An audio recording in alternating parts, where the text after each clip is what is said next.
बात करने में मजा उन लोगों के साथ आता है जिनके सामने बोलने से पहले सोचना न पड़े। हम अनमोल तो नहीं मगर बारिश के उन कतरों की तरह खास जरूर हैं, जो एक बार हाथ से गिर जाएं तो फिर कभी नहीं मिला करते।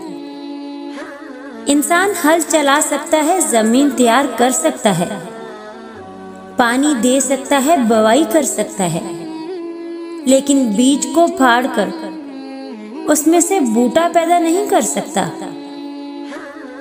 अगर आपकी आंख खूबसूरत है तो आपको दुनिया अच्छी लगने लगेगी, लेकिन अगर आपकी जुबान प्यारी है तो आप दुनिया को अच्छा लगने लगेंगे। कोई भी दुख मेरा क्या बिगाड़ लेगा, कोई भी दुख मेरा क्या बिगाड़ लेगा। मेरी माँ ने मुझे विरसे में सब्र सौंपा है।